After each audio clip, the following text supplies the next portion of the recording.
આકાશવાણીનું ભુજ કેન્દ્ર આપ સાંભળી રહ્યા છો. પ્રસ્તુત છે કાર્યક્રમ ગુજરાતી સાહિત્ય વિષયની તૈયારી. સ્વર જયેશ રાવલ અને નિશા મોરે. કાર્યક્રમ પ્રસ્તુતિ નિશા મોરે. ગુજરાતી સાહિત્યમાં આજે આપણે વાત કરશું અર્વાચીન ગુજરાતી સાહિત્યનો પરિચય અને તેના સાહિત્ય સ્વરૂપ વિશે. મધ્યકાલીન ગુજરાતી સાહિત્યની વિષયવસ્તુ કરતાં અર્વાચીન કાળની વિષયવસ્તુ તદ્દન અલગ પડે છે. અર્વાચીન કાળના સાહિત્ય સ્વરૂપો મોટે ભાગે યુરોપિયન સાહિત્યમાંથી લેવામાં આવેલા છે. અર્વાચીન ગુજરાતી સાહિત્યમાં લેખકો વ્યાવસાયિક દ્રષ્ટિથી સાહિત્ય લખવા માટે પ્રેરાયા, જ્યારે મધ્યકાલીન સાહિત્યકારો નિજાનંદ અને લોકકલ્યાણના ઉદ્દેશ્ય માટે સાહિત્ય લખતા. અર્વાચીન યુગમાં તમામ રાજકીય, સામાજિક, સાંસ્કૃતિક, સાહિત્યિક જેવા ક્ષેત્રો પર અંગ્રેજી કેળવણીનો પ્રભાવ જોવા મળે છે. ગુજરાતી ભાષાની પ્રથમ ઐતિહાસિક નવલકથા કરણ ઘેલો લખવાનું સૂચન અને પ્રોત્સાહન નંદશંકર મહેતાને અંગ્રેજ અધિકારી રસેલે જ આપ્યું હતું. પશ્ચિમના સાહિત્ય અને સંસ્કૃતિની આબોહવા સમાજ અને સાહિત્યમાં ધીમે ધીમે ફેલાવાની શરૂઆત થઈ હતી. પશ્ચિમનું શિક્ષણ, સામાજિક, ધાર્મિક સુધારણા, પુનઃઉત્થાનના કારણે સમાજ, રાજ્ય, સંસ્કાર, સાહિત્ય બધું જ બદલાવા લાગ્યું અને સુધારક યુગ એટલે કે બીજા શબ્દોમાં કહીએ તો સુધારક યુગ, નર્મદ યુગ કે દલપત યુગનો આરંભ થયો. આ યુગના સાહિત્યકારોએ સુધારાને પ્રાધાન્ય આપીને તેઓએ સમાજ અને સંસ્કૃતિ તથા વિચારધારાઓને બદલવાનો પ્રયત્ન કર્યો. અર્વાચીન ગુજરાતી સાહિત્યનો પ્રારંભ ઈસવીસન 1850થી દલપતરામ ડાહ્યાલાલ તરવાડી એમની કવિતા બાપાની પીપરથી થાય છે. આ સમયગાળામાં દલપત નર્મદની જોડીએ કવિતાના વિષય અને રીતિને અલગતાથી વિસ્તારી સુધારાની શરૂઆતનો ઉત્તમ દાખલો બેસાડવા માટે નર્મદે વિધવા સાથે લગ્ન કરી અને સુધારાની શરૂઆત કરી. આમ પોતાના ઘરથી એક સુધારાની શરૂઆત કરી અને સમાજમાં તેઓ સીમાચિહ્ન બન્યા. સુધારા વિષયક લખાણો અને ભાષણો દ્વારા સક્રિય ફાળો પણ તેમણે આપ્યો. અર્વાચીન કાળના લક્ષણોને આધારે તેમને મુખ્યત્વે 5 ભાગમાં વિભાજિત કરવામાં આવેલ છે. સુધારક યુગ, નર્મદ યુગ કે દલપત યુગ, જેનો સમયગાળો 1850થી 1885. બીજું પંડિત યુગ, સાક્ષર યુગ કે ગોવર્ધન યુગ, જેનો સમયગાળો 1885થી 1915.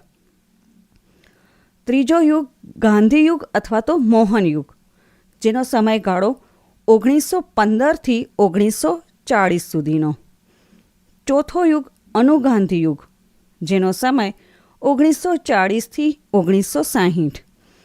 અંતિમ યુગ આધુનિક યુગ, જે ઈસવીસન 1960થી આજ દિવસ સુધીનું. હવે સૌથી પહેલાં સુધારક યુગ, નર્મદ યુગ કે દલપત યુગ એની વાત કરીએ, જેનો સમયગાળો 1850થી 1885નો છે. નર્મદ યુગ એટલે કે મધ્યકાળનો અંત અને અર્વાચીન યુગનો ઉદય. 18મી સદીને ભારતનો અંધકાર યુગ ગણવામાં આવે છે, કારણ કે આ સમયમાં સામાજિક કુરિવાજો, અસ્પૃશ્યતા કે ધર્મમાં અનેક બદીઓ હતી. સુધારક યુગ માટે સૌથી મહત્ત્વનું પરિબળ અંગ્રેજી કેળવણી હતી. અંગ્રેજી કેળવણી પામેલા સાક્ષરોએ શૈક્ષણિક, સાહિત્યિક, સાંસ્કૃતિક, સામાજિક એમ વિવિધ પ્રવૃત્તિઓ દ્વારા સમાજમાં ક્રાંતિકારી વિચારોનો ફેલાવો કર્યો. ગુજરાતી સમાજમાં ચાલતી બદીઓને દૂર કરવા માટે સાહિત્યના માધ્યમથી ઝુંબેશ ચાલુ કરી. આથી અર્વાચીન કાળ આપણા પ્રથમ યુગ સુધારક યુગને ગણવામાં આવે છે. આથી અર્વાચીન કાળનો આપણો પ્રથમ યુગ સુધારક યુગ છે. તે દરમિયાન સાહિત્યનું તમામ વિષય વસ્તુ સામાજિક અને ધાર્મિક બાબતને સ્પર્શ કરે છે. સુધારક યુગમાં નિબંધ, આત્મકથા, વિવેચન, નાટક, નવલકથા વગેરે સાહિત્ય સ્વરૂપોનો પણ વિકાસ થયો અને જુદા જુદા સાહિત્ય રસિકોએ આ સ્વરૂપને ખેડવામાં અને વિકસાવવામાં ખૂબ જ જહેમત ઉઠાવી. સુધારક યુગમાં થઈ ગયેલા સર્જકો લેખક તરીકે ઓળખાવા માંગતા ન હતા, પણ પ્રથમ તેઓ સામાજિક અને ધાર્મિક સુધારક હતા. તેમાંથી અગ્રણી સુધારક નર્મદ હોવાથી આ યુગનું નામ નર્મદ યુગ રાખવામાં આવ્યું છે. આ યુગના મહત્ત્વના સાહિત્યકારોમાં નર્મદ, નવલરામ પંડ્યા અને નંદશંકર મહેતા સુરતના 3 નન્ના તરીકે ઓળખાતા. આ ઉપરાંત મહિપતરામ નીલકંઠ, રણછોડલાલ દવે, કરસનદાસ મૂળજી, દુર્ગારામ મહેતા, મનસુખરામ સૂર્યરામ ત્રિપાઠી, અંબાલાલ સાકરલાલ દેસાઈ, હરગોવિંદદાસ દ્વારકાદાસ કાંટાવાળા વગેરેનો પણ સમાવેશ થાય છે. એના પછીનો બીજો યુગ પંડિત યુગ, સાક્ષર યુગ કે ગોવર્ધન યુગ, જેનો સમયગાળો છે 1885થી 1915 સુધીનો. આ યુગના મોટાભાગના સાહિત્યકારો ગુજરાતી, અંગ્રેજી તથા સંસ્કૃત ભાષામાંથી સ્નાતક થયેલા છે. સાહિત્ય પ્રત્યેની નિષ્ઠા અને પ્રામાણિકતા અનન્ય અને ઊંડી હતી. તેમની અભ્યાસપરાયણતા અને ચિંતનશીલતા જીવનપરાયણ હતી. સાહિત્ય ક્ષેત્રને જીવન ધર્મનું ક્ષેત્ર માનતા. આ યુગના સહુ સર્જકો સમર્થ વિચારકો અને સંસ્કૃતિ ચિંતકો અને પંડિત હતા. અંગ્રેજી અને સંસ્કૃત સાહિત્યના પરિશીલનથી તેમની કલા દ્રષ્ટિ વિકસેલી હતી. તેથી આ યુગને પંડિત યુગ કે સાક્ષર યુગ તરીકે ઓળખવામાં આવે છે. આ યુગમાં નવલકથા, ખંડકાવ્ય, ઉર્મિકાવ્ય, ગઝલ, સોનેટ, હાસ્ય નવલકથા અને ડોલન શૈલી જેવા સાહિત્ય સ્વરૂપોનું ખેડાણ થયેલું જોવા મળે છે. આ યુગના સાહિત્યકારોમાં ગોવર્ધનરામ ત્રિપાઠી મુખ્ય હોવાથી આ યુગને ગોવર્ધન યુગથી પણ ઓળખવામાં આવે છે. આ સમયના મોટાભાગના સાહિત્યકારો નડિયાદની ભૂમિમાંથી થયેલા. આથી નડિયાદને સાક્ષર નગરીથી ઓળખવામાં આવે છે. આ યુગમાં પંડિત યુગના મહાકાવ્ય સમી સૌપ્રથમ નવલકથા સરસ્વતીચંદ્ર ગોવર્ધનરામ ત્રિપાઠીએ આપી.